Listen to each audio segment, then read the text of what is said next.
Welcome back to Radio Melee, the show where everything's made up and the points don't matter. This week, we've got Junebug. Oh my god, and Junebug, look at your... I've commentated with you before, and you did not look that beautiful last time, did you? Oh. Did you get a new camera? I did. This is a DSLR, so yes. Oh, look at you. Yep. Wow. And of course, we've got PP as always. I'm learning this is the first time that PP and Junebug have ever spoken, really. Mm-hmm. Yeah, which is crazy to me. We talked a little bit pre-show, was great. We acknowledged our brains are wrinkling, and we love that for each other. It's super funny to like know of somebody for decades and then or like many years and then just never. That happens so often in the Smash community. Like people are like, oh, we're Twitter mutuals, but I haven't spoken to you in person ever. It's crazy. Right. I mean, I think there's so many people that know of each other that are influential in the space. And but everyone's got their own kind of bubble, right? You got your own people you roll with, and sometimes it just takes a podcast run by an esports organization that really brings everyone together, man. Love that for all of us. That's exactly what it's all about here at the Golden Guardians, where we love to have fun. Put her there. That's right. It was funny, Junebug, your co-commentator this weekend was also Star Fox Freshman, aka Jorge, aka Eric. His name isn't George. It's very confusing. Yeah. Who, I don't know how many people know this, but he wrote basically all of the scripts for example, the Octagon 2, just does a lot of the, writes a lot of the content here at Golden Guardians. So it's kind of funny that worlds are colliding so much recently. Yeah, Eric, an MDVA native for a very long time, and he had accumulated a lot of shadow clout, so to speak. Like he did a lot of things behind the scenes. He was TOing, he was writing, doing stuff with GG, and then finally at a Smash World Tour this weekend, people were able to see like, oh, this guy, he's pretty funny. He can do stuff. So that was cool to see. He is a jokester. He's a lot, isn't he? Yeah. I hope he watches this. Yeah, I hope he does too. And for all of you out there watching, if you've got a question for Junebug, whether it's about PM, coaching, the Sheik revolution, what's going on in the Virginia scene, the Maryland scene, all those guys over there, what's going on? Any kind of type of question you want to ask, my chat, Toph's chat, !Radio Melee, we'll get you in. We'll get your question. Hop into the Discord server and go to submit topics here. You'll see what everyone's doing. Bing, bang, boom. Easy enough. But in the meantime, while we're waiting for people to filter on in, I wanted to kind of dive into one of those topics here, Junebug. I know that you wear more hats than that. You also do content creation, so of course we can talk about all sorts of things here, but maybe the most topical thing, given that as the time of this filming, Smash World Tour was last weekend, and I think one of the most interesting things that we saw was so many Sheik players. I think someone, I don't know if this is true, but I saw someone on Reddit say there were so many Peaches and Sheiks. I think those are the two most common characters in all of the pools, which is really surprising. I don't think a phenomenon like that has happened at a major ever. So this is big. This is big news, and you're someone that is part of the Sheik response. And I was kind of curious what you make of that. How did that happen? What do you think is leading to this, and where do you think it's going to go? Yeah, good question. I was very excited to see all the Sheiks. Obviously, as PP mentioned, I am a Sheik player. It was I think at the beginning of pools, a lot of the Sheiks were getting bodied, and that was not as fun to watch. I was making a comment that the Peaches were doing amazing in pools. They were, and Locke and Polish all dominating their pools, and the Sheiks, Spark, Far, not as hot in those pools, but we saw some really good Sheiks in the LCQs. Shouts to Crudo and Jmook and JFlex. It sucks because they ended up knocking each other out. Right. And in like the earlier parts of the championship brackets, whereas the Peaches only played at the later parts. So we could have had maybe some more Sheiks in the final stages of the bracket if they weren't knocking each other out. Right. And it was ultimately Faceroll, right, who made it actually the top 8. I think Faceroll was even commenting. I think this was his first IRL like super major top 8 kind of thing. Yeah, that's super exciting. I love me some face roll play, and he played super well versus Magi. I think I commentated that set with Eric, and face roll was actually going for reads in like so normally everybody knows face roll is like really good at reaction tech chasing, right? Or can be. And versus Magi, he kept going for like a read on tech in place on like the third or fourth like tech chase attempt, and we're like, Faisal can just do these. I wonder why he keeps going for the read like early, and but it was funny because he still ended up doing really well despite like not going for like the reaction tech chase 0 deaths. Which Was shows that the set to strength. get into top 8? I believe it was actually. Yeah, I think Magi got 9th. Yeah. Okay. So, Okay. yeah. And so, yeah, I mean, face roll might have been the only one in, but there were a lot of Sheiks. Do you think Yes. that this event, like, why do you think there were just so many? I mean, do you think that there's been a lot of technology developed for Sheiks over time and they've just all started to really use it? Do you think the Sheik players have been there, but we're just now noticing them? Like, what do you think? What do you think I have a is theory. really here? Okay. I actually have a theory, but I'll let June go first. I played and watched a lot of Sheiks. I played Jmook for a bit, and I played Far for a bit. I don't think I got a chance to play with Sparker Face Roll, but I was just watching a lot of Sheik stuff, and I noticed like the new age of Sheik. I mean, we've all been knowing this is happening. The reaction tech chase like consistency rate is just going up and up and up. Like, people are Okay. getting way more damage off down throw. I do think people are getting a little more creative with Sheik combos, which I think is really cool. What's an Sheik example of that? I think using weak aerials like weak nair, weak back air, using up tilt as like sort of a combo extender and a launcher. It's like, Okay. oh, instead of a combo that would end with fair, I can go in and up tilt. Yeah, Jmook was doing some really creative stuff versus me. I was like, what is this? I just hadn't seen the Sheik move and combo like him. I think they're speeding up too. That's a just moving faster. Okay. I think the slower sort of methodical Sheik style that maybe like Swedish Delight and to a lesser extent even B sort of demonstrated, that's kind of falling off. Like Face Roll Spark, Jmook, these are all very quick Sheiks. Do you think that has to do with Plup's influence? Because Plup typically plays a lot faster. I completely do. Plup in my brain is not even like he's not even Sheik. It's just Plup. Yeah, exactly. Like the things he does, no other Sheik does, and it's so inspirational to see him like play that character so fast. So maybe, yeah, maybe it is just a Plup influence trickling down, and every Okay. Sheik's like, I gotta step it up. Cool. Well, Yeah, hey, my theory is that I have a theory that, okay, so like, you know how I always remark on how like Sheik kind of needs, like, if you're gonna contend with modern spacies, like especially Fox, you kind of need to be able to reaction tech chase, I think. Versus like, I think you can succeed up until the top level with, say, Captain Falcon, by getting reads, just because Falcon hits harder. If he stomps at 50 and gets the stomp, they're dead.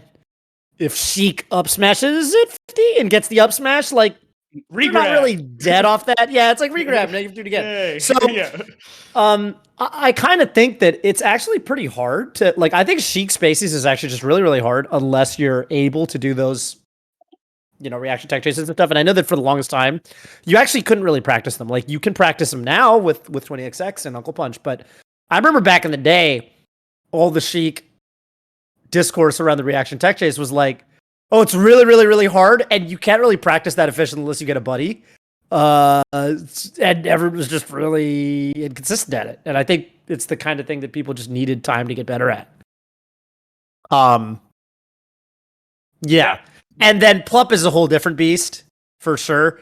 I think he actually plays neutral pretty differently than a lot of the other Sheiks. Where he does, like, against Wizzy, he does this like run up tilt thing that like he'll actually just run into your space and do like a forward tilt or an up tilt, and it like catches Wizzy. And like, in my conceptualization of the matchup, I don't feel like it should be a very good option because I feel like Falcon just has a better dash dance, but it works when he goes for it. It's really impressive. Like, he like, the fact that Plup makes Sheik look like a Rushdown character, which he's not, is like kind of Yeah, crazy. Yeah, it's wild. That stuff I don't even really see. I usually see if Sheiks are going to be like approaching, I usually see either dash attack or I see boost grab. But he like comes in and like he finds this way to take this kind of slow character and like put hitboxes in their space, which I'm just like kind of blown away by because I would say Sheik's dash dance is okay. It's not like the best. It's not the best run. I don't know. Whatever. No, it's definitely not. It's definitely not great. Like, but yeah, Plup. I could talk about Plup all day. I just he's so enjoy what he does so much. Shout outs to Plup. Yeah, very impressive player. But yeah, the reaction tech chase thing you said makes sense. Like people can just I think reaction tech chasing in terms of like on the tools we have these days, it can be very sort of like, all right, methodic. I'm gonna practice this for like an hour. I'm just gonna set up this Uncle Punch like whatever the event and just reaction tech chase. And yeah, that could definitely contribute. For sure. And so, I mean, it sounds like there's actually a ton of factors. Plup's influence, Uncle Punch, Sheik's just working on their skills overall over time. So there's a lot of factors to it, a lot of which I hadn't considered. So definitely a good start, and it makes sense. I think we're going to see maybe even a lot more characters. I mean, not just Peach, but other characters kind of use that influence and move forward too. So that's pretty cool. I'm glad for Sheik. I think it's been a while coming for her. And I'm sure if we have any other questions, if you guys out there want to ask more about Sheik, I'm sure Junebug has plenty to say. Very informed gamer. But before we do that, right before we get into everything you guys want to ask us, we do have the community voice. And we are going to be looking at some answers to the community voice from last week. And you already know that I've forgotten what it is. So Toph, why don't you tell us what the community voice was? I believe we had. So who did we have on? We had. Or wasn't Amsa? It was Sora. Amsa was sitting behind me, however. And Sora asked a question that, look, I'm sure that if we actually look at the comments that come up on the screen, we're gonna recall. Here we go. Oh, what you wanted in commentary? That's yes, right. Of course. yes. Yeah. I can't stand play-by-play dude. People always. This was actually a really interesting discussion I had with Coney actually at Smash World Tour. We were talking about how, like. Yeah, Melee. Okay, so he was basically saying like most Ultimate people, like Ultimate commentators, just do play-by-play, and that's like the really prevalent thing. Whereas in Melee, like if anything, we kind of lean in the other direction, as this commenter Paul Berger is telling us. I can't stand play-by-play commentary in Melee. It ends up being nice backer, but maybe with more detail. I love commentary that focuses on storylines and macro gameplay ideas. It seems like when everyone tries to play-by-play, it gets overwhelming because Melee is just too fast. Plus, I think the majority of viewers are actually watching the gameplay and don't need to be told which move they just saw on screen. Summit commentary is fantastic because it's so entertaining. When none of the people on the couch are concerned about being esports, it feels like you're just watching Melee with the homies, talking about what you're seeing on screen, making jokes, and having fun. My ultimate commentary couch would be Lovage, Phil, Sora, and Hugo for some sweet Slim Jim sounds. It's funny because I think that people don't, okay, look, like, for all of the non-play-by-play commentary that we do and all the analysis we provide, I mean, I would still say every commentator does quite a bit of play-by-play. You have to. You have to. Yeah. I mean, Mango Zane, Game 10, Big House 9, and we're basically like, oh my god, he's at 100. Oh my god, he gets hit off stage with, you know what I mean? Like, you're not going to be sitting there on like a really intense moment and being like, wow, Mango could really close this out with a neutral air, but at this point, this is what he's looking for. You're gonna kind of commentate as the situation calls for it. But I do get what this person's saying. Yeah. Okay, shit, my screen went a little bit fuzzy. Yeah, I'm fuzzy between the what does that say? My screen's micro so fuzzy. Micro and macro is the mezzo, meaning middle. We had a discussion about what do we do with that last time. Okay, you go ahead and read this one. Sure. So, for the community voice, they're saying the types of commentary that I appreciate the most provide insight into the likely reasons people make the decisions that they make, with the risks that they were trying to avoid and the values they were trying to pursue. Toph has done this in some of his videos, and it's incredibly appreciated for understanding what the array of options people are trying to cover is and why it was or wasn't right for the situation. having that kind of thoughtful analysis paired with hype commentary that's able to really set the strong emotional tones and build vicarious experience of being in the match sync really well to provide a strong commentary basis which is engaging in a way that helps improve its audience. This enables them to make more informed decisions in their own play, building a stronger community.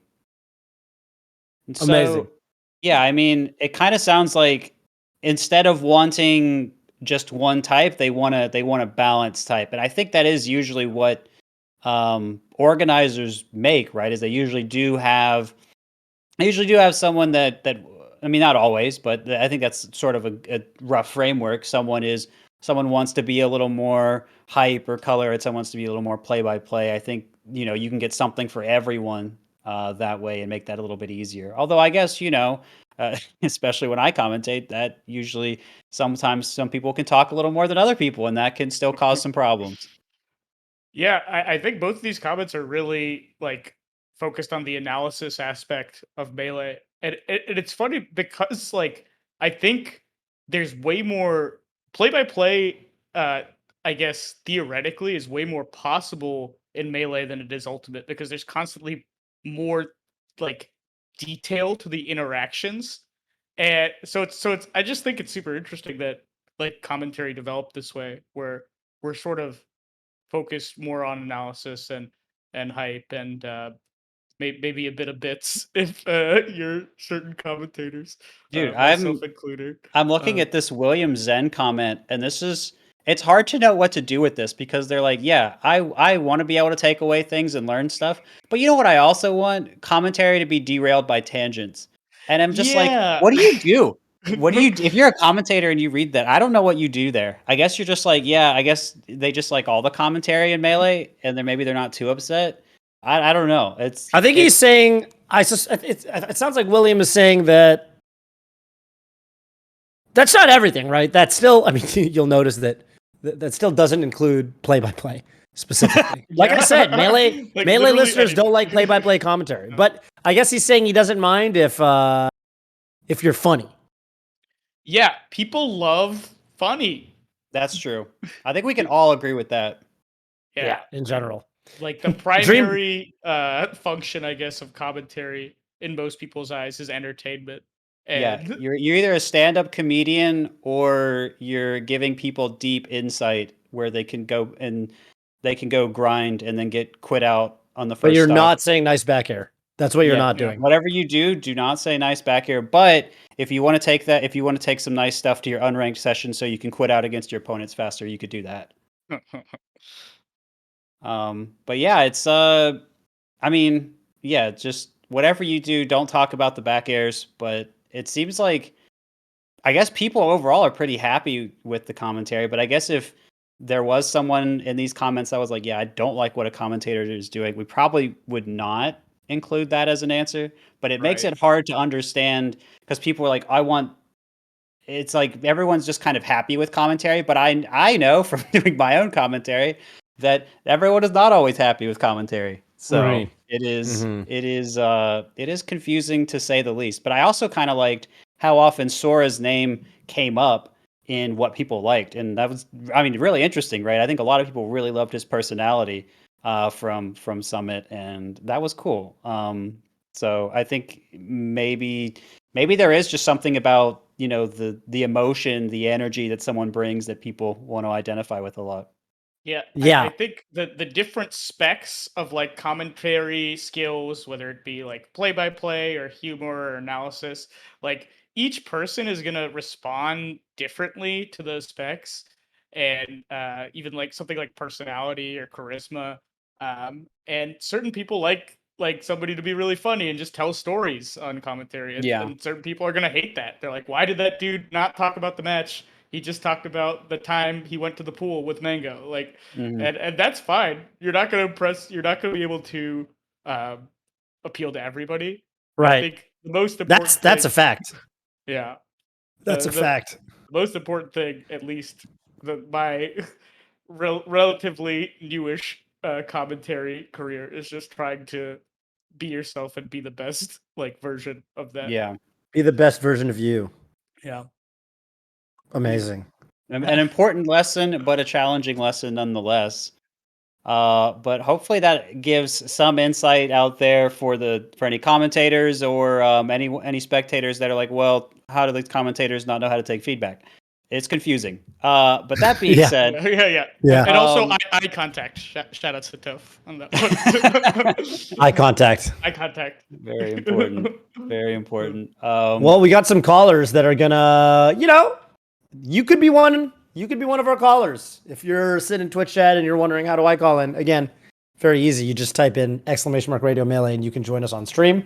Talk to us live on the airwaves. But I think it's about time to get our first caller on. mhm. So let's talk to Punk. Welcome back. Hello. Hello. Remind us Hey. where you're calling in from. Still calling in from New England. Very nice. Very nice. The moment I saw that Junebug was on, I was so excited to ask about this. Cool. Cool. Maybe it was like a month ago. We had Logan on, and Yep. one of the things he very briefly mentioned about getting into Melee was the Project M to Melee pipeline that he had experienced, and I found that fascinating, and it really resonated with me because personally, the first time that I almost got really into Smash, I was quite young.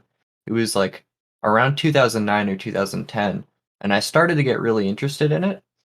But then I saw the way that Melee players and Brawl players were treating each other, and even as a kid, I was like, okay, I'm not going near that.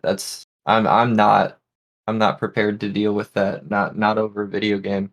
I backed out. A few years later, I found out about Project M. I'm like, this really solves that issue for Right. me. They must have all come together. Yeah, there must be some sort of intersection where things are less stupid and ugly, where I can engage with it. I can finally kind of start indulging in this thing. It's like fascinated me. And I started asking some other people who are into Melee, and I found that it's actually not terribly uncommon for someone to get into Smash as a whole through Project M. And to me, that seems kind of strange because Project M has this presentation of being like a little bit more like niche or underground right now. And I mean, that's for a lot of reasons, but despite that, it seems that Project M has a reach that kind of goes in places that the other Smash games don't. There's something about it that's drawing people in that the other Smash games are missing, and I just really want to know what insight Junebug has about that sort of phenomenon of Great question. people getting into Smash through PM as like their first step. Mm. Yeah.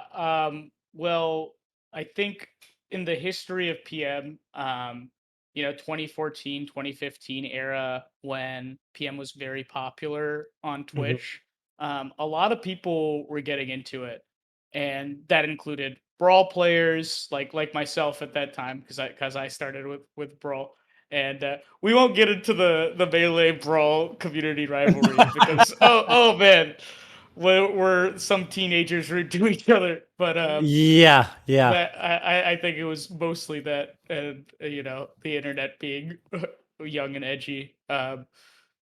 So a lot of people were getting into PM. We had like Melee players, Brawl players, and then everybody else who was like sort of. I don't know if 64 players were playing it as much. Sure. But sort of like this one common stomping ground, this one like common ground where like, oh, this has elements of the game I like. Let's try it. And honestly, that PM is what got me into Melee as well, because me and Rishi, shout outs to Rishi, um, we'd play Melee in college, and we'd play Brawl, and then he would be like, "Hey, I have this other game that is kind of like Brawl, but it's kind of like Melee." And Yeah. I would stomp Rishi in Brawl, and he would stomp me in Melee because at that point, like I was really good at Brawl, and he was really good at Melee. Uh, and so when we played PM, it would go about even, and it was like, "Oh, that's crazy!" Like even like the Rishi has all this Melee movement, but I know these characters, and And it was like cool because it definitely encouraged me to get a little more into like the melee side of the engine and the mechanics and whatnot. And also the unique brawl mechanics that PM ported over, like RAR and Dacus, and yeah. Um that was really Glide cool. tossing. Glide tossing, yeah. Glide tossing is very big for my character, Diddy Kong, Yeah. specifically. Yeah. It's when you cancel a roll with a toss with an item throw. So like the input would be like R right stick. Like if you're glide tossing an item to the right and then moving to the right, it'd be like If I'm not R. mistaken, glide tossing does exist in Melee, but in a very like muted capacity. Yeah, it's Like very weak. I think Mhm. it's like Interesting. it's like 1 or 2 frames to throw it, Yeah. and you don't go nearly as far. I think Right. the only character that benefits from it is Peach, really. Mhm. Yeah, something like that. Yeah, I didn't know that. So that's cool. But anyway, yeah, I think the reach in combination with a lot of people playing it, um, like a lot of eyes being on it, definitely helped PM, um, as sort of a way for people to get into Smash. I think, the way PM functions in its engine, it does end up being slightly easier than Melee, um, which, Mhm. depending on who you talk to, will be a good or bad thing. It's like, Yeah, big don't ruin discussion my there. big discussion, kind of related to whole controllers and whatnot that's going on right now. How hard should a game be? What balance aspects does that change? But yeah, PPM definitely slightly easier than Melee in terms of technicality. So I Mhm. think anybody who wanted to get into Melee but are like, oh, this game's maybe a little too hard, they start with PM and it's like, oh yeah, I can do the things I want to do, and it doesn't take me as long. Um, I think one thing that was super fun for me when I was competing in both PM and Melee tournaments at the same time is if my movement was really crispy in Melee, I'd go over to PM and my movement was so good because I had to be a little tighter in Melee to get that movement. But moving from PM to Melee, that kind of sucked sometimes because my movement was slightly a little more based on PM stuff, and then I had to get tightened up for Melee. What were the concrete examples of that, by the way? I didn't realize it was such a difference. I don't want to spread misinformation, but I'm pretty sure there's like a universal buffer that they couldn't remove from the Brawl engine. Oh, I That see. that's like a 1 frame buffer. But I'm Nah, not. okay, Yeah, okay. it's like I character position is calculated 1 frame after it would be if it was Melee. On top of there being a bunch of small things, like the Samus like super wave dash is a 2 frame window instead of a 1 frame window in Melee, Oh, that's which huge. yeah, it's shocking how much like that 1 frame makes when you're only starting with 1 frame. But Well, sorry. 200%. That's a 2 times. It's a 2x. Yeah, that's a great return on frames. Mhm. um, Invest. Yeah. So just things like that can definitely make it slightly easier technically. It had characters that everybody wanted to see be good. Shout outs to a video I put out today actually about Mewtwo. I did a video recently where I played Melee Mewtwo for like half a year just to try and figure out how that character functioned, and then I sort of compared him to PM Mewtwo. And I think seeing a character that everybody just knows is objectively cool, Mewtwo, or Mhm. Roy, for example, and see them actually become good was pretty exciting. Royce. Because in Melee, sometimes you're limited to the sort of high and top tiers when you're selecting a character you want to be competitive with. So somebody could go to PM and be like, "Hey, I want to be a Mario player," and Mario's good. I mean, I want to be a DDD player. DDD's not as good, but still still competitive. I mean, most Yeah. characters in PM are very strong. So I think that could help people get into it too, because it's not so much like, oh, I need to like really optimize this certain character versus like I can kind of play who I want. There's sort of a drawback to that too, where like not the characters metas aren't as developed because there's not like sort of it's not sort of concentrated in the same way that Melee's is. There's also less players, which also contributes. You can't really not talk about that. Um, but yeah, the fact that you can go in, play whoever you want, and just be in this really crispy engine that Melee and Brawl gave us. I think that helps. Yeah, that was a lot of the people I talked to that sounded like how it kind of went for them was I definitely met a lot of people who were like, especially at that time, they were like, well, I want to play Melee, but I really want to play this character, and they're not good at Melee. Like a lot of like I met like at least 2 or 3 like I don't know Nest players, for example, that said that to me. Yeah. And I've also talked to people I remember, especially at the time. But even this weekend, like I met Fatality, and we were talking about Smash, and I'd never met Fatality before, but we were chatting about how Fatality used to play Melee, in fact, back in the day, but he actually made the switch pretty early on to PM at the time, and then obviously went on to play Smash 4 Ultimate. But for him, it felt like, he wanted to be on the forefront of something, new, right? Like, because at the time, it was kind of this new thing, and there were a lot of it was fresh and it was exciting because it was this very new game that was getting patches and so on and so forth. Whereas, if you were nobody in Melee, it felt, and it still feels, I have to imagine, like, like this, a taller ask, because it's like, man, to catch up with everybody, everyone's so good, what have you. Yeah. And so for him, he wanted to be on the forefront of something new, so he kind of jumped, made the jump to PM, and then, as the newer Smash games came out, he kind of went to those games. Yeah. But I bet that was a lot of people. I bet that was a lot of people who were really like interested in PM because it was new and it was like, fresh in that way in terms of the characters you could play and stuff. Developing a character's meta, I'm sure PP could speak to this as being a pioneer Falco, is very, very satisfying. And it's something that I think isn't as like it's prominent in different ways these days in Melee, but when PM's competitive scene was sort of growing, and sort of a lot of people also had eyes on it, the character meta was just fresh, and everybody could sort of innovate it and contribute, and that's really satisfying. I still think it's being done now because in Project Plus, where people are sort of contributing to their characters metas, and there's still a lot to be learned about the game. The tiers are sort of always being switched up as people learn, oh, this character is very good now. Yeah, that's the Zero Suit Samus, who's very good in Project Plus. Oh God, I'm fuzzy. You are. Should I switch to the other one, Quid? Maybe if you wave your hand in front of your camera, it'll stop happening. Okay, yeah, I'll switch to I think the simple and clean setting. Okay. Cool. It's not simple and clean by Daddy Wataru. That's fine. Unfortunate. That's fine. We had Sora on last week. It's only a reasonable reference to have this week. That's right. Dude,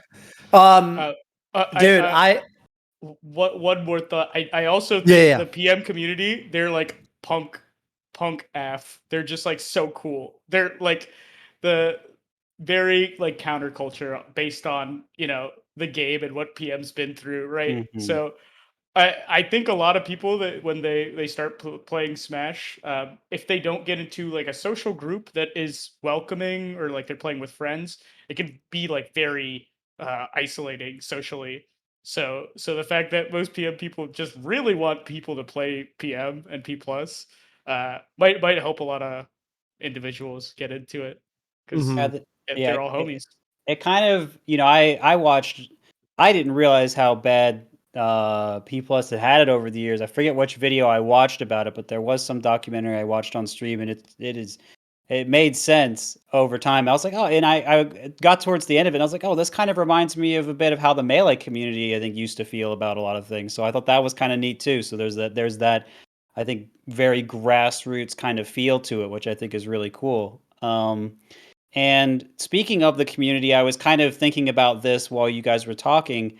And I was thinking about how, for better, I mean, regardless of how true it is, there is some truth to, that's why people say it, there is some truth to, in the Melee community, there are Melee elitists and people that, will talk down on every other game and all that sort of thing. And so you're not going to you might not be the person that wants to play Melee if that's your perception of the community. But if you have PM, you can have the melee game without the melee community so much. And so I think that this is part of even Punk's story there too. So I could see that being something that could be interesting and appealing for people as well. Yeah, for sure. I will say they're a bit of elitists in every community. I don't Sure, want to yeah. throw anyone Yeah. under the bus, but whoever you are that's gatekeeping your community, please stop doing that and It's let not people. Yes, let people enjoy what they want. Yeah. But yeah, I mean, a lot of good pros for PMP plus listed there.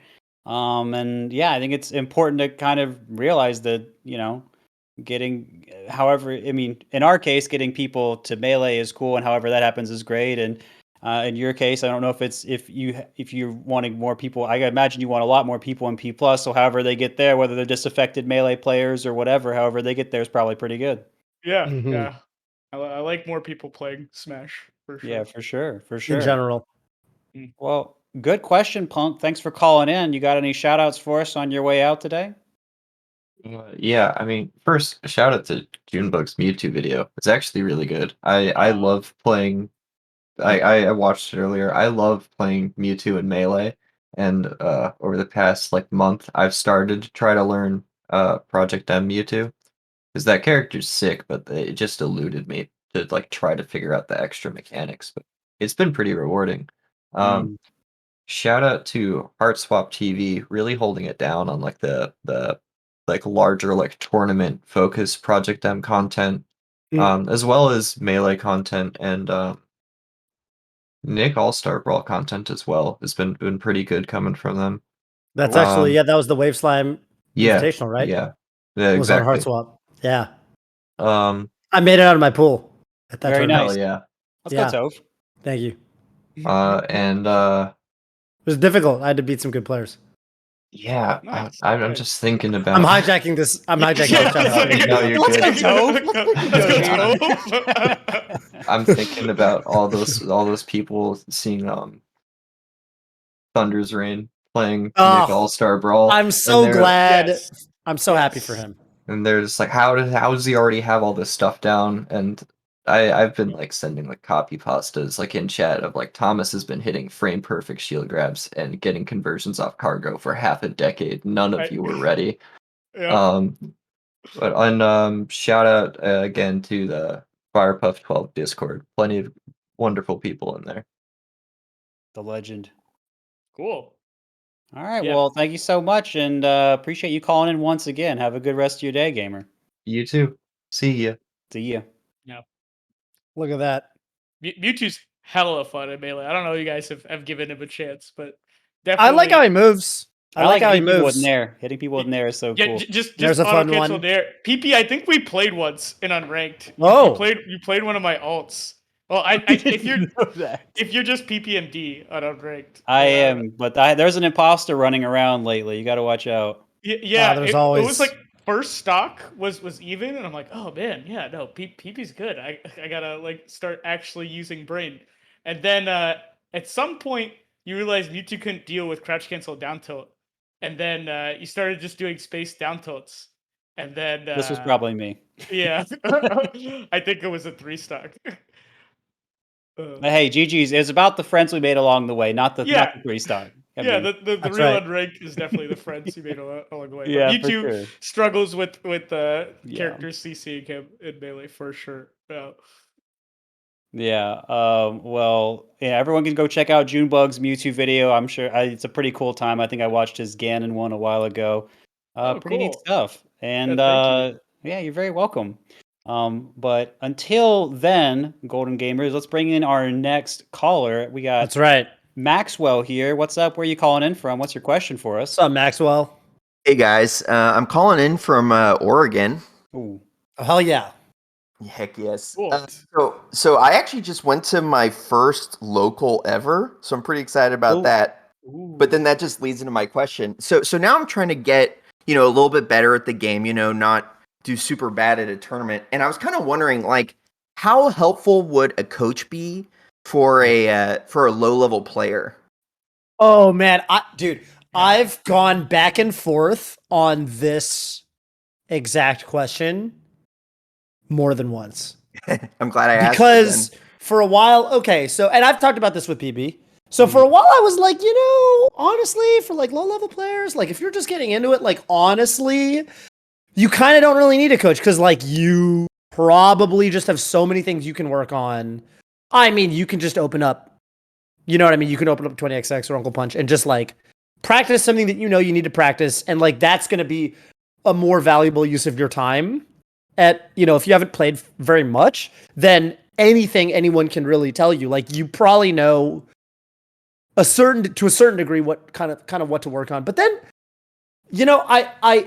I say I go back and forth in this because then I also talk to a lot of new players where I realize they have some pretty big misconceptions about pretty core things, and people say these things where I'm like, oh, that doesn't sound right at all. I'm like, or they'll really be conflating two things, or they won't understand. Like, I'm coaching a Falcon player, and he's gotten a lot better.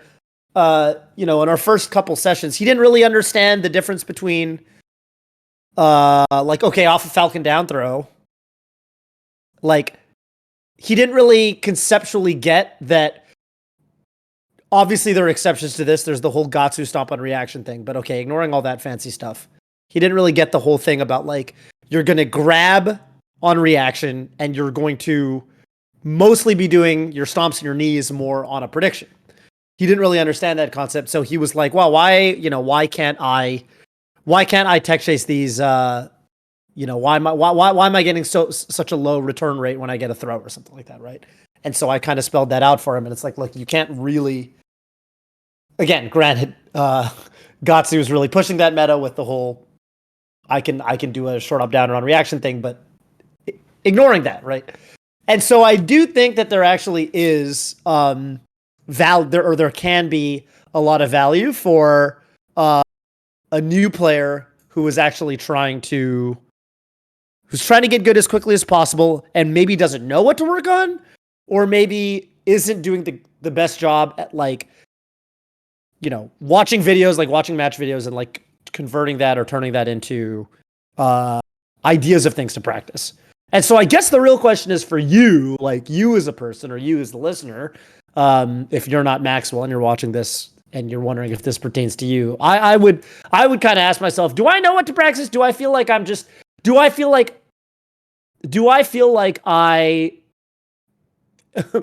know kind of what's going on and I just have been lazy about practicing, or I just haven't had enough time yet, or or I'm too new, and that's why I'm not getting as better as fast as I want to, or do you really feel like you're a little bit lost and you feel overwhelmed and you feel like you want someone to kind of give you a roadmap?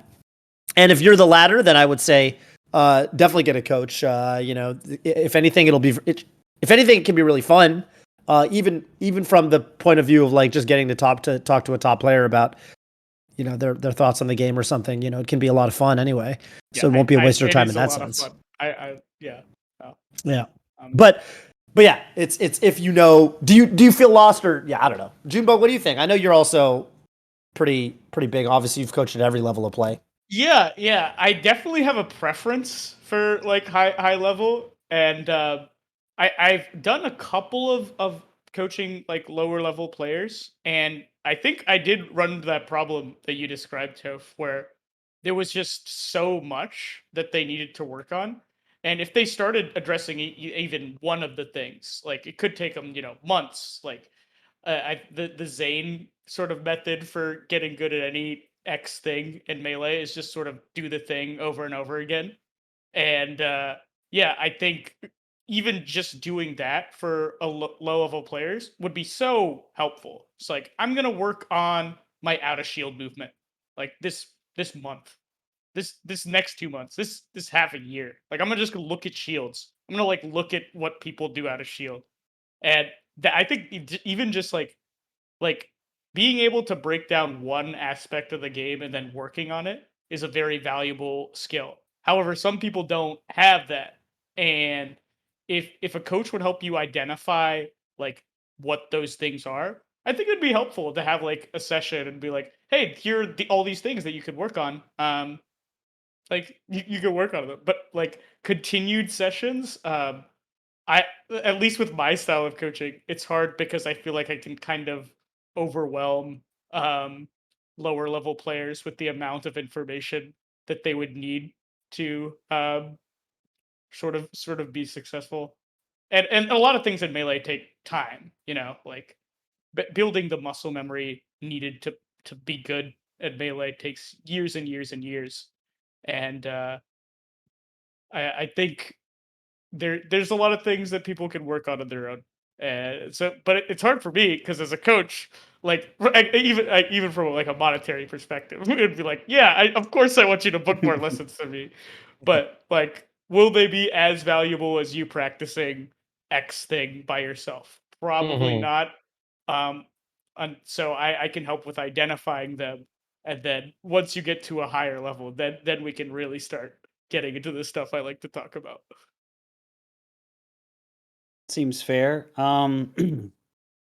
Man, I feel like, if most people are asking the question, right, it's one thing. If a lot of people don't want one, they don't care. They're gonna do it their way, and that's fine. And like a lot of people say, there's a lot of good resources out there.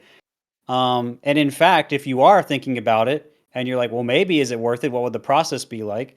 There's there are people that put their coaching sessions out there for free. Drug Fox has put some of his sessions out there so you can see what that's like. Or, other people. I've done a couple I've shown people as well. And it's just you can look and see, is that something I would want to pay for? Is that something I want to experience? But I did, it's this question comes up and I immediately think of, I think, a session I did, I think it was yesterday actually.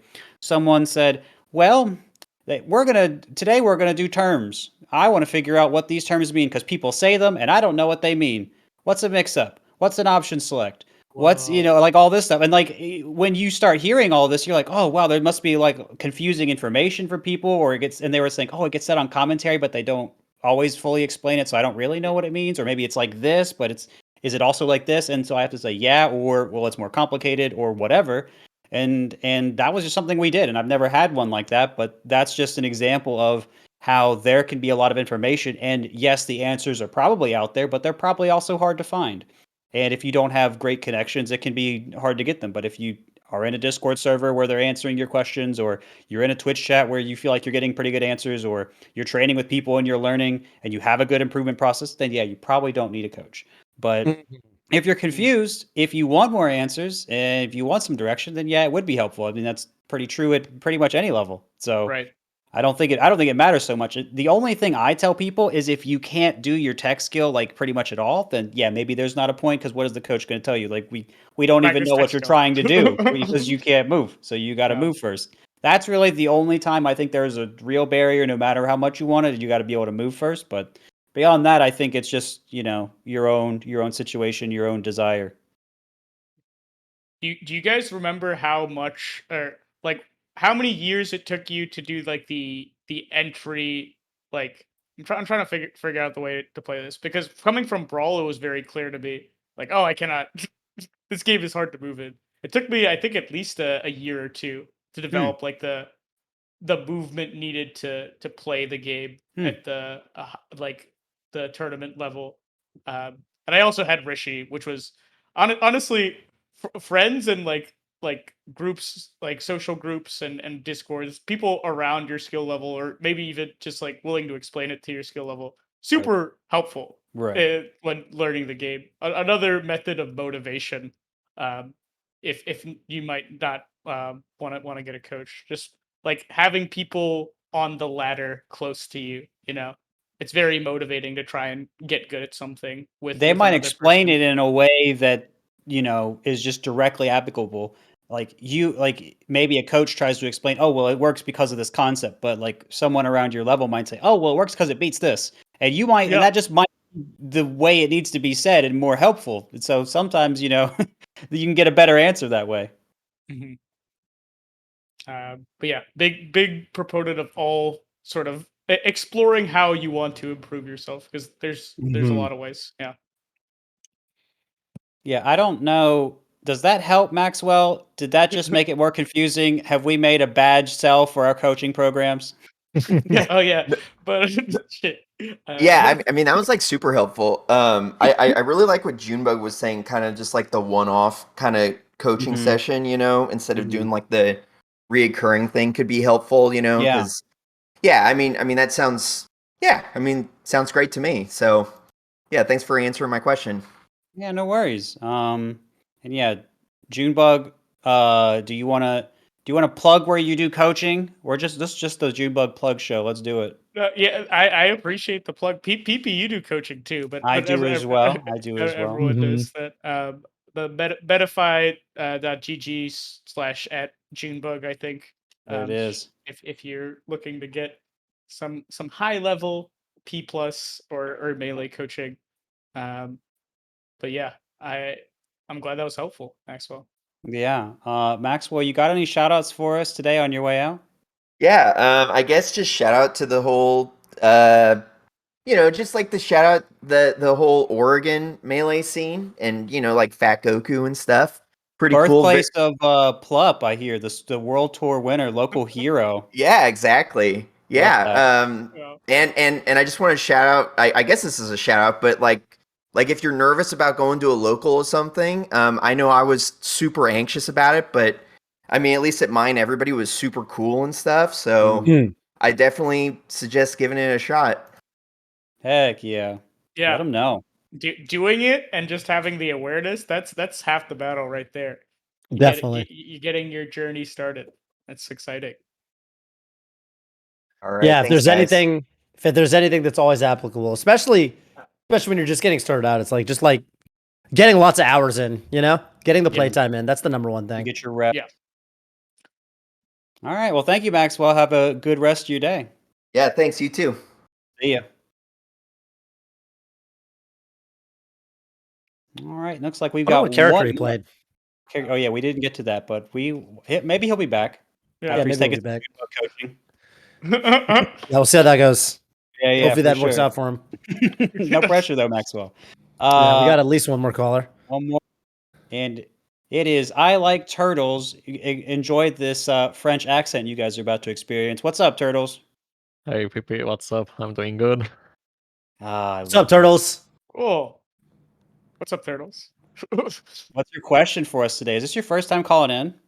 Oh no, it's second actually. Second. Oh. Very nice. Very nice. Okay. Well, I don't.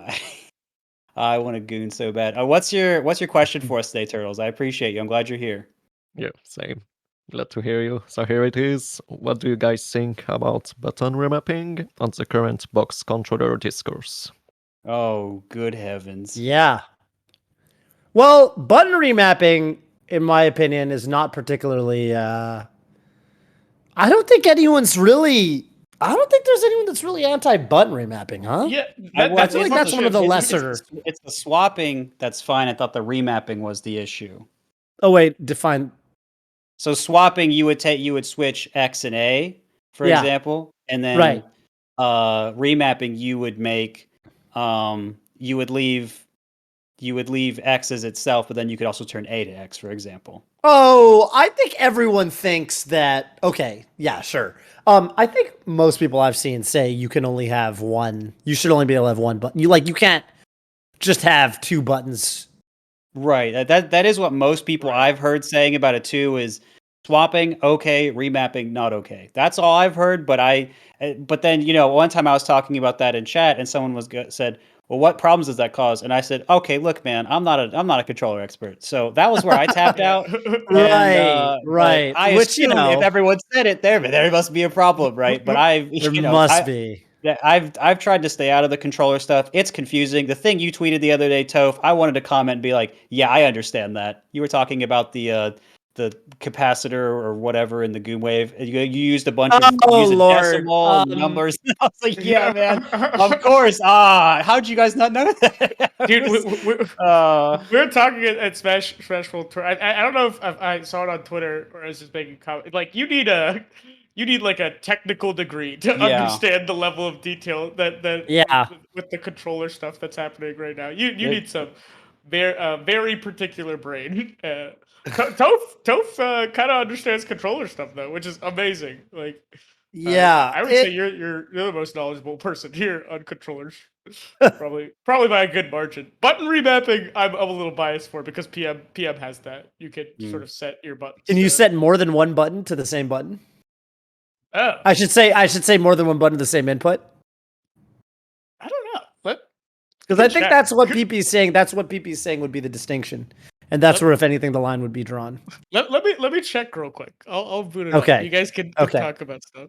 Well, regardless, I think there is also the like box discourse. That yeah. It seems like the most contentious topic right now is the most contentious. I realize that it's probably confusing for a lot of people, especially the layman, because there's people talking about Goom Waves a lot, and there's people talking about, but these are actually two separate conversations that are just kind of happening at the same time. But I think what everyone's complaining about with the boxes, or not even complaining about, but like saying this is a concern, is like SDI, right? The one that everyone's saying, Tyler Swift doing the SDI stuff, and there was some interesting discussion today among Artie and who else was talking about it? Leffen and somebody else, and they were kind of talking about like, whoa, Nintendo, and they were talking about specifically what should be done for the fact that, first of all, we need to standardize between the box and the frame one. Yeah, I agree with that. But second of all, it's not even clear if that would even go far enough. For example, the box already has some SDI nerfs. You can't do the triple SDI stuff. You get locked out. But, Tyler Swift, I mean, IBW is already complaining about Tyler Swift's SDI, and Tyler Swift doesn't even use a frame one, right? He uses a box, which is nerfs. Interesting. So I actually don't know. I don't know what the answer even would be. I don't even know, like, very specifically for the SDI nerf stuff. I don't have a ton of input myself, although I did have the good pleasure of talking to Pipsqueak about this topic at Summit. With a couple of us were there talking about it. Pip does think that box. Pip does think that box. What do you call it? Like box SDI is or frame one. I should say frame one SDI is too strong, and Pip does think that, like, that's what I thought too. Right. Like some version of like SDI nerfs to prevent, because the problem right now, to like spell it out for people, if you're wondering what the actual issue is you can do this input where you do down, you kind of roll you drum your fingers, and you're basically getting down. For example, say you want SDI to the right, you get it's right, then on a frame later you do right down, and so you get a diagonal right and down right input. So that's a second SDI input, and then you can go from there to, I forget what the input is to get it, but you basically get right, then right down on the next frame, then right up. Yeah. So then you're getting a triple SDI input. And the box forbids this. The box prevents you from getting 3 SDI inputs. With the box, you can only get 2. And 2 is like, you can kind of do that on a GameCube, right? You can do the quarter circle method. It's very similar, but it's obviously the thing that Leffen was adding that I think is a good point, is that the reason it's tough on a GameCube controller is because, like, for example, Wizzy does crazy SDI in a controller. Right. But that does kind of mess with all of this. Right. But Wizzy, for example, has to swap his grip to do it, right? So Wizzy, you'll notice when he does the wank DI, you actually grip the controller, you hold your left hand steady, and you are rubbing the controller like this, like in a way that, trying to make sure I'm in frame. So you're like holding the controller against your thumb, and you're just kind of like, you have to switch your grip to do it, essentially. You got to hold the controller a different way. And the thing about the box, or box style controllers in general, that Levin was saying, is that, like, actually, I think it's Artie that brought this point up. But regardless, the point is that you don't need to, like cognitively speaking, your fingers are already right there. You're just hitting the directional buttons that your fingers are already on top of. So you can go for these double SDI inputs on basically every hit. You don't need to, like, so it's easier to react and do that than yes. I see. And so, with that in mind, I mean, that's where I'm kind of like, okay, look, like, I don't know what to tell you. Like, I don't know that there is a solution for that, because that's just kind of how it is. I mean, like, there's no, you can't nerf that, right? You can't. There's no amount of I software. don't know. I don't know. That- I'm not to- even going to- to pretend I know if you could do right, that or not. Right, and so there's no amount of software that will, if your hands are over the buttons you need to press to DI, or your fingers rather, then There's a discussion. No, I mean, you're making a good point. Do you then, and this is a scary question, because I think what we want is we want the controllers to be balanced with their own strengths and weaknesses, perhaps, but with the overall balanced. But then the question is, if we leave boxes more like they are, do we buff GameCube controller SDI to make that relative? But we already have Wizzy doing what he's doing, and so then so it's hard, and so I don't have a good answer to that. But I mean, it's weird because Wizzy exists, and if he didn't SDI like that, this conversation would be a lot easier. But because you can't do that stuff. You can't do that stuff on a box, and you can't do. For example, there's angles you can't do, right? Like Nikki, the German Fox player and IC's player, got to shout out the ICs, was saying that, like, for example, Nikki was postulating that if IBDW switched, actually did make the switch to a box, he thinks IBW would actually lose. He would start to miss a lot of the angles that he currently goes for. And he would start to miss, for example, I saw like Forrest, for example, the Marth player, saying, really interesting thread. Let me pull up Forrest's Twitter because I think it's better if I just read it, if I read the tweet. Forrest was saying, there's pros and cons switching to box controller. Making it work for Marth has taken a lot of time. The default layout doesn't mesh well for him, in my opinion. I still doubt making the switch was actually even worth it majority of the time. I picked up the box specifically because I thought the built-in nerfs were enough to prevent banning it too. I watched Mango and Zane abuse the hell out of analog drift, which obviously you can't do on a box. It's all or nothing. SDI and wave dash angles that are impossible to do on box, and I'm always so envious. So, I mean, it is interesting because I've heard people make the switch and say it was way better too, or way better than controller. So I mean, but again, not everyone there is Forest level. So I don't know. It's been weird anecdotally even as well for me.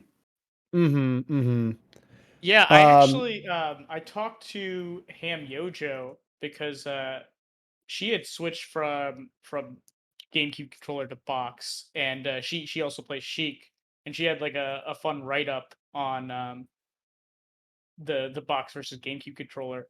I think a lot of people talk about the stuff that's easier. There's also stuff that's harder. Right. So it's like this weird discrepancy where like I've heard some people describe it as the hard things are easier and the easier things are harder. So like something like SDI, which is like fundamentally important to the way the combo system works in Melee, and very, very important to the high level. Something like that is easier, but wave dashes. That is one of the things that it's sort of weird on the Someone was saying Yoshi loses their kill confirm, like down throw on DIOA, you got to do I think it's down throw, it might be up throw, whatever, I'm not gonna look it up. I mix them up sometimes. You got to do perfect wave dash angle forward down smash, and you can't do that on a digital controller, which is kind of funny. Right. Yeah. Just as an example, right? You can't. Boxes don't have perfect wave dash. They just their shallowest angle is not the perfect wave dash angle. So like the notch wave dash angle that you'll get on a notch GameCube controller is closer to the horizontal than the angle you get on boxes in frame ones. Do you think that for stuff like that, to make them more in parity, we just stop doing notch stuff? I mean, I feel like that could also be part of the discussion, although I'm not sure how much anyone wants to talk about it. Wait, wouldn't that make GameCube controllers worse if you don't do notch stuff? If we let's suppose we take away some SDI from boxes, then they'd be like, well, what about all these other things? And so I don't know. I'm just saying, as part of like the treaty that we eventually sign or whatever to get this to get this going, there might have to be concessions on both sides, but I think we've been overdue for a big controller discussion since notches and since the first box came out. And so now we have all this stuff that's gone really far, and now we have to figure out was it worth it? That is a very good point, PP. There's a controller's arms race, and it started a long time ago, but nobody really wanted to talk about it. And now we're essentially we'd have to write a rule set on what a legal controller would look like in both the analog with, I mean, Wave stuff coming out and all these different analog things, and then the digital with like box and frame one just being different. Like the box just has things about it that are work. Like if I'm a rectangle player, there's and both the frame one and box are legal. There's no gameplay related reason that I could think of that I would play on the box versus the frame one, because that's what I've kind of assumed as well. I don't know if I'm is my understanding correct there, Toph? Is like is the frame That's a better Toph question. That's a better Toph question. Yeah, if anything, I think that's part of the reason that I feel like it's a good idea to standardize the rule set. Is the market is actually in a really weird, literally the controller market's in a really weird place right now. Think about the Panda controller. It's going to be mass produced. The Panda controller is going to be mass produced in, like, I think October or something, maybe a little earlier. Not only do we have to sort this out, but we've got a time limit. Like once that, I mean, we can make firmware updates and everything, but if they have to fundamentally alter their design because of something that we legislate, then that's something that's got to come out sooner than later. So it's a big thing, and I'm glad the discourse is happening more than anything else. And I want it to be fair, but man, do I feel like a lot of people are more trying to hold on to what they've got than try to, understand every side and make this just fair. And like at the end of the day, I don't want insane SDI, but I also don't really want the box players to be screwed out of their experience either, especially if they just had to switch because of hand pain or something. That's not fair. So I want this to be fair. I'm not the most informed person. I'll be the first to say it, but I just hope we really think really holistically about this. It's a really important decision. I think having some sort of centralized agreements about controller would certainly help. However, has that worked out great for the Smash community in the past? Like a centralized structure, just like saying anything? The MBR did help in the past. Melee Backroom did help when we were on Smash boards. Some people didn't like it, but the tier list we made, people accepted as official, and a lot of the rule sets people thought were pretty good. Right. But then Blur. I know then Blur's thing. That's what everyone thinks of when they think of the 25 and all that. There have been centralized groups that have made things. Shoutouts to the PMBR was doing a bunch of stuff, and a group getting together to do the things. The problem is, I think one of the things that PP said is there are a lot of stakeholders that are sort of interested. Right, you don't want conflicts of interest. And a lot of the stakeholders are interested in sort of upping the controller's arms race. So there's not really an objective oh, we should do this with controller. It's well, you're also making hundreds and hundreds of dollars off of manufacturing this controller. Can we trust you to say that this is fair? And you just want it for hand health? It's hard because it's gonna take some big organizational effort, and I think a lot of people just want to continue doing things the way that they are.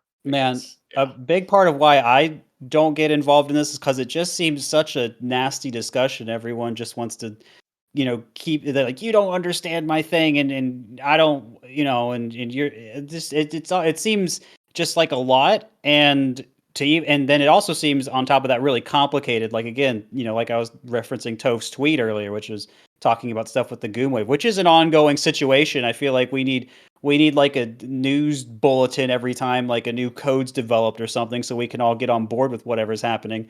But yeah, I mean, there's just a lot happening with the controller discourse right now, and not having a centralized place to have that discussion. Like even if there was a centralized place, but maybe we could listen into the discussion. Maybe there was, the way the points had shaken out, like people had talked about things. If we could get some feedback on all of that, like just something, something's got to be done.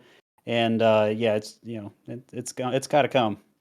The coding thing, this is just I'm not as knowledgeable as controllers as somebody like Toph, for example, but the fact that the code isn't open source kind of makes me feel weird. Yeah. That's one of the things that a lot of people have been saying is this should really be open source. The fact that it's the fact that and the fact that Gumi has been basically radio silent for a long time on this affair, when he should be kind of the guy tie breaking these decisions. It's a little bit strange. It's a little bit strange, yeah. But Yeah. I don't know. I'm What- hopeful. One of the reasons I'm hopeful with the Panda controller is that it's got the whole thing with the Goom Wave that was kind of frustrating for some people is that you right now, at least Rien did put out a guide on like here's how you can update the firmware on your Goom Wave by yourself with this like $15 thing you can pick up on Amazon, which is better. Than like, oh, you have to bring this sucker into a tournament and, you know, hope you can get somebody to take a look at your controller and do all this stuff. Fortunately, the Panda controller, and I was very, very happy that this was announced, was like, oh, you can just plug it in your computer via USB and run an update, which means that fortunately, they don't have the same kind of pressure to get it right off the bat. Like if there's some feature that's added that it turns out we need to, you know, ban or something like that. I don't know if it adds button remapping in a way that we deem to be too powerful or something. They can always patch it out in firmware or vice versa, right? If it comes out that this technique is legal and this is something that we actually can have, then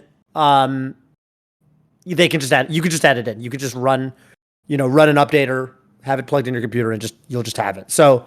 I like that at least there's some semblance of like, it's not like they have to get it right. It's like it doesn't feel as do or die in that sense, I suppose. But yeah, with boxes and frame ones, I do think that at the very least we should get on the same page. And for what it's worth, I do like that people are coming out and kind of giving their arguments. Because I've always sort of felt like,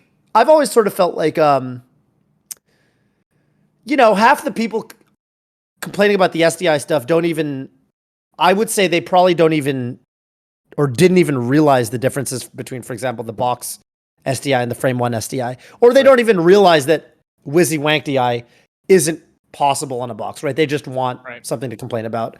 You know, if the way we need, as a community, if the way we have to reach the point where everyone knows a little bit about what's going on is that people who do have grievances say them and they say, hey, it's actually not all sunshine and rainbows with the box, or it's not, you know, it actually turns out these are things that I would love to be able to do that I can't do. Like if that's the way we get there, then I think that's, so be it. You know what I mean? Junebug, I think you had something you wanted to say a little bit ago. Right. I tested how button remapping works in P+, and you can't. I just went in and set every button to shield, and it said you can't do that. You must select one button for each. Okay. Right. So there you go. So you that had sounds like swapping. You had swapping, but not remapping. Yeah.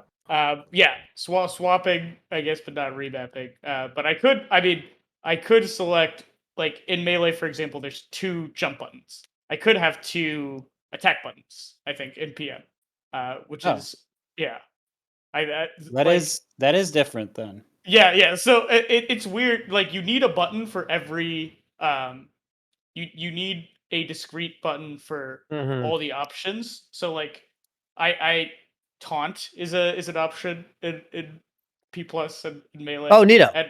And so you could set your Y button to taunt and footstool, which some people do in PM. But you still need all the taunt buttons. So most people just relegate that to their D-pad because they're like mostly useless. But like I guess if you wanted to, and if you have to map everything to everything, you could make your taunt button L. But yeah, you could select, I think, 2 of a button that isn't shield. Like I guess shield and jump both have 2 buttons for them. So you could so there's like L and a R. middle ground. It almost sounds like, but yeah. I guess that would lead into a little bit of the remapping that I think people have usually said is a problem. Again, it doesn't sound like it's crashed your scene into the ground, so maybe that's fine. But maybe there is an exploit there that no one's used. I don't know, man. I just hear about it, but man, you know, I feel like again, this is just a really heated thing. I think it really does speak, if nothing else, it speaks to how important it is to have a rule set committee. I mean, we're just seeing this is, I think, our first time in a long time where we've really had to have rule sets come out, because I think our rule set's been really effective, for a long time, but now we're seeing, the community wanting some changes, even with things like Frozen Stadium, which have been kind of building for a while, especially as we come back to offline. But I think that the controllers, I think, are going to be what get us there, because that's a time limit. That's something that we've got to decide. So, I mean, really important discussion. I can't believe it, but on Radio Melee, we did not find the ultimate solution to controllers. Maybe next time we'll get there. But very important thing going on, and really glad we got to talk about it. It is a very important issue. Yeah. I mean, if it was that easy, we would have just had the solution out. But yeah, for what it's worth, I don't know. I'm half of me is like, a lot of me is I'm kind of the opinion that like, I would like to see more concrete evidence for why things are ban worthy before we actually ban them, and vice versa. Yeah. I don't know. I like when the conversation heads towards the concrete and people are saying, okay, this is the problem. This is what, like, I don't like when it's hand wavy, like you said, PP. Yeah. Man, this button remap. Let's take button remapping. Oh, this is a problem because, and then no one seems to be able to tell me why it's a problem. They're just like, well, your Z button could be B. Yeah, I always and I'm like, okay, you can get easier multi-shines, but like that doesn't really matter. But that's the example I often hear, and they're like, that's kind of bad, I guess. That's not you still great. Have to time it though, right? Yeah, sure. It's like, so it'd still be hard. It would be easier if you did remapping, but it's not. It's not like the end of the world. But it would probably, I guess, it would be better if we didn't do that. But it's not like I don't care that much if we did do it, because it's not like that's super strong as an option. So. I don't know. It's not. Maybe that's not the best reasoning for it. Maybe there's something philosophical about it I'm missing as well. But yeah, I mean, it's an important discussion, and I if this comes up again, I hope that we are farther along at this point, because it's a good one. But thank you, Turtles, for calling in. Great question. It's late over there in France. I hope you get some sleep tonight. Yeah, don't worry. I sleep like a baby. I'm happy for you, man. Thank you for calling in. You got any shout outs for us today on your way out? Oh yeah, shout outs to also you players who performed at last Semita Smash World Tour especially. And shout outs to Ice especially, who is my meta coach. Oh, very nice. Nice. Let's go. He's on is he doing Metafy? It's on Cons Academy. Oh, Cons Academy. Nice. That's awesome. Yeah. Very nice. We love coaches around here. We've always said it. Hey, we love coaches. Yeah. All right. Well, you got your Metafy? Yeah. You working on it. Working on it. He's in there. All right, Turtles. Well, thank you so much, and I hope you have a good rest of your night, gamer. Thank you. See ya. See ya. Yeah. Controller stuff is going to be sort of difficult to find. Yeah. It's I don't know. It's going to be an ongoing thing for a little while. Yeah. I do like the I shout out to the Nintendo, because I mean he started that conversation with the Goomwave, and hats off to him for that. Yeah, I saw his tweets today talking about SDI. What did he say today? The SDI thing, right? And kind of talking about what really is the issue, what really is the Nintendo's been looking into it a lot, and he's the guy that's kind of been championing this latest rule set. It makes a smart document. Dude. So having him, he's also very knowledgeable on rule sets. And it was nice. He's on it. It was nice to have him at Summit, because we got a lot of really good discussion between him and me and Zoo, and Blur was there too, and Pipsqueak and those guys. Love when Blur's there. Love when Blur's there. So I think we made some good progress. But yeah, I don't know. I'm not sure. Again, I'm not sure if the real issue is if the real end of the day issue is that your fingers are better positioned to hit the directions you need to hit. At a certain point, maybe you just have to live with that. I have no idea. If your hands are on the buttons and the buttons are what you used to do the directions, then if that's the issue that at the end of the day we're saying is the problem, then at a certain point, I don't know. I always feel like, look, maybe just adapt, overcome, improve, adapt, overcome. I have no idea. Or just make the switch if you think it's that overpowered. But I mean, I do believe the people I'm seeing on my timeline, like Forrest, who are saying, look, it's not all positives. Right. There are certain things you're gonna miss. And this is all of the evolution of controllers has arisen because the GameCube controller was arbitrarily bad. Like, it is not good for playing Melee. So we need something. But what? And we've got a lot of good answers now. We just got to make them work for us instead of against us, I guess. Yeah. But hey, we've gone for quite a while. We've talked about controllers for I think half an hour now. Oh my god. we are going to hard switch here at the end.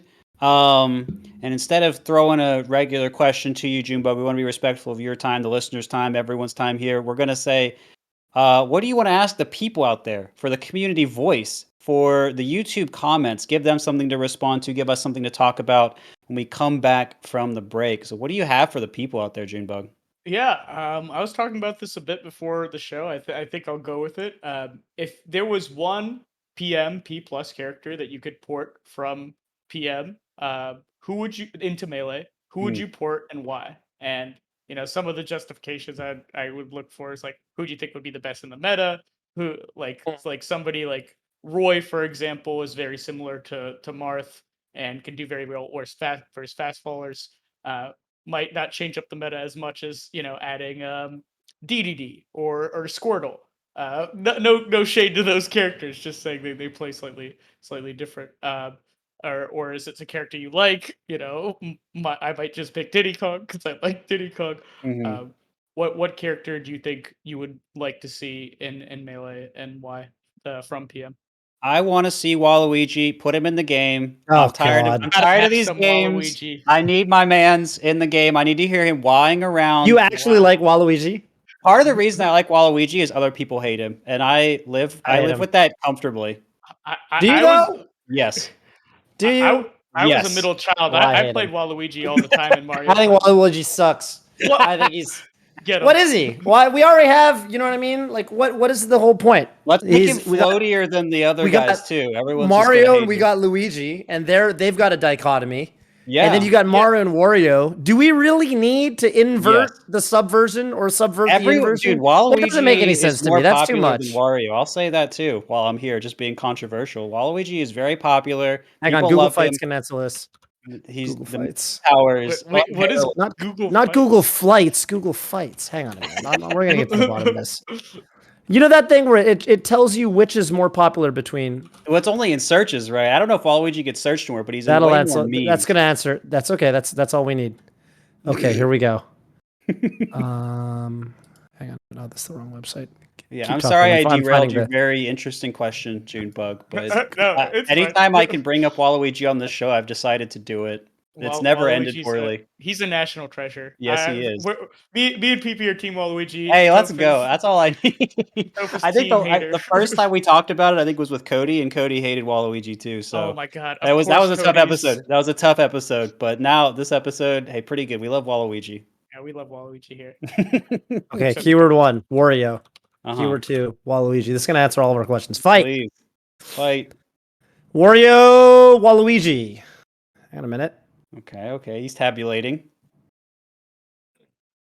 It says 0 for both. The website might be broken. Okay, perfect. Website might be broken, in which case, neither. Yeah, no one cares at all. Nobody knows what those are. Yeah, that's okay. Really unfortunate. Well, we're gonna bring in the niche character from the game several years ago, Mario Tennis, Waluigi, that you guys have never heard of, and he's gonna be great. You'll love him. Is he really only in Mario Tennis? He came in Mario Tennis. That was when he first debuted. Okay. Watch the Did You Know Gaming on that one. But anyway, what character would you guys want in Melee that come from P+ and Y? PM. That's the actual question that I am done derailing, and it is a good question. So I hope you guys. I'll give my answer next week. Yeah, I'll tune in just to hear you guys. And you can give, like 2 or 3 characters if you can't decide between if you can't decide just one, you could always give 2 or 3. I'll say mine because I'm not going to be here next week. Mine would probably be Roy Wolf and Diddy Kong. Diddy Kong's obvious because I play Diddy Kong, but I also think he'd be pretty unique in the meta. Wait. Can I add a how do I say, like, a little, what do they call it, like an addendum to your Caveat? question? Mhm. Not a caveat, an addendum, a corollary, if you will. And I want to hear the answer from Junebug too. Sure, sure, sure. I also want to hear which one character would you absolutely not want from PMD? And do Good you have one of question. those, Junebug? I'm sure you do. But it's the character I personally just don't want to fight against. That's all right. It's That's all right. Donkey Kong. I don't want to Yeah, fight no, against. perfect. Yeah, me and Zane had to do one time. Me and Zane had to do, if you delete one character from Melee, which one would it be, and why? We talked about it for a while, and we did eventually settle on Donkey Kong. Wait, you guys deleted Donkey Kong from Melee? We deleted Donkey Kong from Melee, yeah, and part of, I mean, there was a lot of reasoning going into it. There's a little bit of that smugness that Donkey Kong mains have. This is a controversial. And also, I episode. think both me and Zane wanted to piss off Rishi. So, All right, never mind. That's a good reason. Alright, As yeah. a Waluigi fan, I can understand. Very uncontroversial. Very uncontroversial. Oh man. yeah, Well, I'll delete Donkey Kong from Melee just to piss off Rishi. Yeah, I'm man, down. this is a coalition right here. We get all those Falco shines out of the game. Great. Yeah, he has like 4. That's Come so on, many. That's too broken. many at one time. Oh my god! Shout outs to Rishi's content, also very Yeah. fire. Yeah. Mhm, mhm. Go Rishi. All right. Well, on that note, the strangest radio melee I think we've done yet, but that's gonna do it for us for the year. We will be back probably in a couple weeks, so stick around, Golden Gamers. Thank you so much, Junebug, for joining us today. Great insight. You know, a lot Thanks of laughs. for having me. Great to have you, man. And Toph, it's been fun doing this another season with you, man. A lot of good insight, a lot of good energy, a lot of laughs. Thank you, dude. And thank you guys out there for watching. This is another episode of Radio Melee. Signing out.